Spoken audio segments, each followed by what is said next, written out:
La ex bandana Lourdes Fernández fue víctima de violencia de género por parte de su expareja.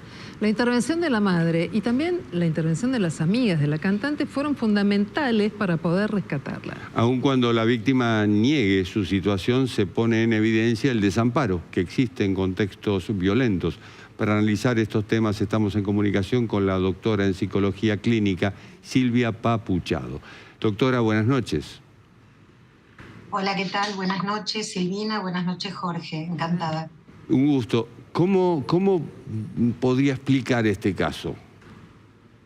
A ver, yo voy a tratar de no ir exactamente al caso, porque obviamente no es mi paciente y no pidió mi asesoramiento, pero voy a tratar de explicar lo que pasa en un caso donde hay violencia, donde hay adicciones, donde hay varias cuestiones que tienen que ver con la salud mental, que es a lo que me dedico.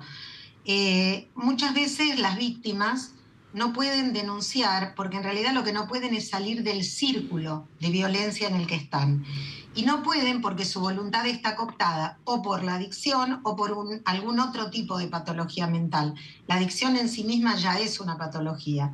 Y yo creo que tenemos muchos casos en los últimos tiempos que nos hacen ver que hay algo que está pasando con la salud mental, y es que esta ley no nos da respuestas, no nos ayuda y deja afuera a las víctimas, a las familias y a nosotros los profesionales de salud mental que nos encontramos inermes frente a esta situación. Doctora, pero aquí hay una cuestión muy puntual y tiene que ver con el ejercicio de la violencia física y en principio también psicológica sobre una mujer, una violencia que ejerce su pareja o su expareja, y me gustaría saber cómo poder manejar el tema de romper ese círculo del que usted hablaba para poder de alguna forma recuperar salud y preservar la vida. Es que yo lo que digo es lo siguiente: hay un artículo en la Ley de Salud Mental, que es el artículo 20, que dice que para poder internar a una persona que no tiene voluntad de hacerlo, la única forma es que sea un riesgo cierto, ya está mal redactada, si es riesgo no es cierto, porque hay una probabilidad o una certeza, es una paradoja, un oxímoron, y que además tenga que ser inminente.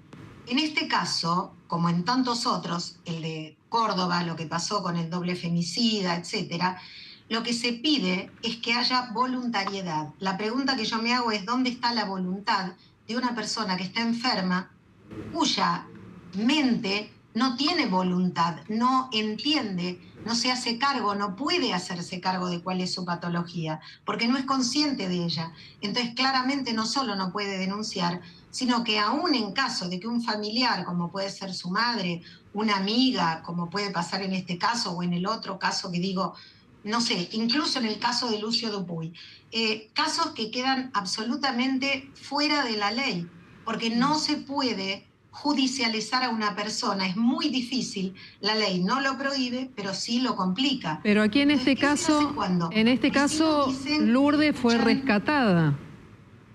Bueno, alguna herramienta hubo allí, ¿no? Como para romper ese esquema. Pero en realidad, ¿cuál fue la herramienta? La herramienta fue que no hizo la denuncia la persona, que denunciaron los vecinos, que denunció la madre, que denunció una amiga. Y en realidad, el motivo por el cual detienen al victimario tiene que ver con que retuvo fuera de su voluntad a una persona, y porque además lo que se dice es que había como una distribución de estupefacientes. Ahora, yo pregunto, si la salud está tan bien como indica la ley, ¿dónde está la persona que internaron? Que además la internaron en un monovalente, que es un hospital, perdón, en un polivalente, que es un hospital general, como lo es el Fernández, y no fue trasladada a un monovalente, fue dada de alta, si yo no me equivoco. En este caso y en otros, lo que vemos son mujeres ayudando mujeres. Escuchábamos el testimonio de Ana, de la hermana de Lourdes, que decía que le cuesta mucho acercarse a ella, que, bueno, esto por una cuestión de contención, quisiera acercarse pero no puede por el estado en el que se encuentra Lourdes. Pero más allá de eso... Porque en los casos de violencia, claro, porque esto que dicen es que en los casos de violencia Cuando una amiga, madre, hermana, etcétera, quiere acercarse para ayudar a la víctima, el victimario no lo permite, la mantiene aislada, sobre todo de la familia, de los amigos, porque para poder mantener a una persona aislada, lo que hay que, digamos, apelar a su vulnerabilidad, decirle que nadie la quiere, que en qué lugar va a estar mejor que conmigo, que fíjate que, bueno, nos peleamos, pero a todas las parejas les pasa, después piden disculpas, después regalan flores, después... Entonces, cuando la persona quiere alejarse de ese círculo, es lo peor que le puede pasar, porque recibe amenazas, porque no sabes lo que te va a pasar si no te quedas conmigo. Entonces, la persona que obviamente está en estado de vulnerabilidad, ¿qué hace? Se queda en ese círculo. Y lo peor es que muchas veces, y lo vemos cotidianamente, terminan muertos. ¿Qué alternativa se abre para evitarlo? Perdón, no te estoy escuchando. ¿Qué alternativa se abre para evitar esa situación, la muerte? A ver, yo lo que creo es que en las situaciones de salud mental, cuando no se llega a tiempo, se termina en la cárcel o en el cementerio. Entonces siempre es mejor, nosotros decimos siempre, los que trabajamos en esto, el hospital, la cárcel o el cementerio. Cuando uno habla de hospital, no siempre se necesita una internación. Muchas veces, si la persona está de acuerdo, puede hacer un tratamiento ambulatorio. Puede ir a un psicólogo, ir a un psiquiatra si hace falta, tomar la medicación que haga falta. O sea, herramientas hay siempre y cuando la persona sea víctima o no, o simplemente sea una persona con un padecimiento mental. ¿Cuál es el gran problema? El problema es si esa persona no acepta, no se adapta, no puede estar de acuerdo porque no tiene conciencia de enfermedad con un tratamiento ambulatorio porque dice yo ya estoy bien, bueno, se le da el alta, porque eso es lo que indica la ley. De todas maneras, si nosotros pudiéramos leer entre líneas, podríamos decir que hay una intervención interdisciplinaria, que cuando una persona es internada, como en este caso y en otros, en un hospital, aunque sea un polivalente, como en este caso es el Fernández, se supone que hay un equipo interdisciplinario que escucha a la víctima o a la persona que padece una patología. Y se supone que lo que deben hacer no es solamente preguntarle qué día es hoy, cómo estás, querés quedarte, te querés ir, sabés que si no querés te podés ir. No, es que esos profesionales de la salud, donde es indispensable que haya un psiquiatra, porque es el único que puede llegar a medicar, esos profesionales tienen que darse cuenta cuáles son los antecedentes, saber que hay una persona que en un momento denunció, después retiró la denuncia, que tuvo un botón de pánico y que después lo devolvió, una persona que es obvio que es una víctima, una persona que no puede denunciar. Entonces, ¿para qué están los profesionales de salud mental? Se supone que están para ayudar a las personas que padecen. Bueno, no sé quién habrá hecho la intervención y qué fue lo que pasó, pero si yo no entendí mal, me parece que ya se le dio el alta. Es decir, debió hacerse un seguimiento. Y a esto se suma, bueno, otros casos inclusive fatales que ocurren en Argentina, perimetrales que no se respetan, denuncias que quedan ahí, en denuncias nomás, y sin embargo la violencia contra las mujeres continúa.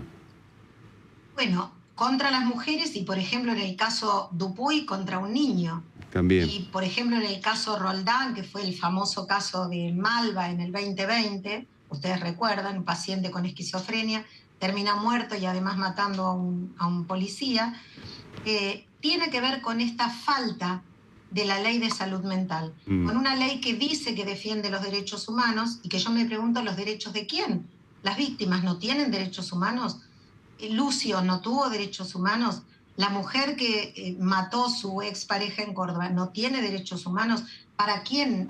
¿Para qué persona? ¿Para quién está dirigida esta ley? ¿Por qué ideología está atravesada? Que deja fuera absolutamente a los pacientes que padecen patología mental. Porque la patología mental es como algo que se esconde bajo la alfombra. Porque hay una ley de salud mental. Yo no conozco una ley para pacientes hipertensos.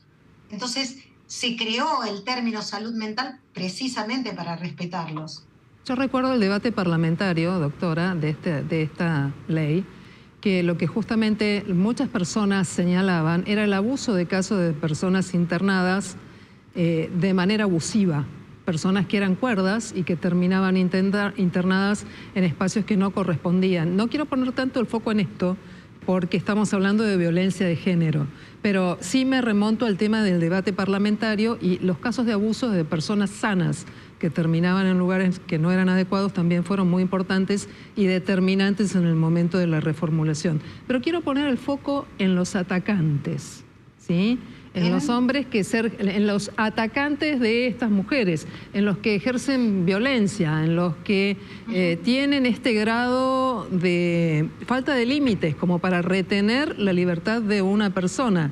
¿Qué pasa con ellos? Porque parecería que es una cuestión que gozaran de plena salud, ¿no? Y en realidad creo que hay cosas que habría que revelar también detrás de esas conductas. Bueno, a ver, ¿a qué llamaríamos plena salud? Una persona que puede ejercer una violencia y sobre todo en ese grado, porque además cuando uno habla de violencia no habla simplemente de pegar.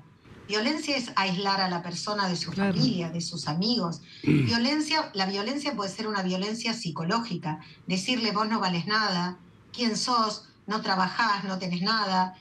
Nosotros conocemos claramente en muchos casos, incluso en la farándula, que afortunadamente uno de ellos está detenido, pero sabemos que aún siendo el marido y teniendo 2 hijos con esta mujer, la separó de todo su núcleo familiar. ¿Cómo Entonces, se define? ¿Qué hace la justicia con estos hombres? ¿Y cómo se define desde la psiquiatría a las conductas de este tipo o a las patologías de este tipo? Está, digamos, a ver, nosotros podemos hablar o de psicopatía o de sociopatía o de rasgos psicopáticos o rasgos sociopáticos. El tema es si uno hace un estudio, como se le hizo al femicida, el de Córdoba, le hicieron un estudio prácticamente un año antes de que matara a su exmujer, su ex suegra, y además matara al conductor de Uber y lo desmembrara. ¿Y qué dijeron en el resultado? Que tenía algunos rasgos de inmadurez que no le permitían reflexionar sobre sus actos. Bueno, claramente estamos hablando de una sociopatía. Bien. Este hombre mató a su exmujer, dejó huérfano a su hijo, lo secuestró, o sea, es horroroso.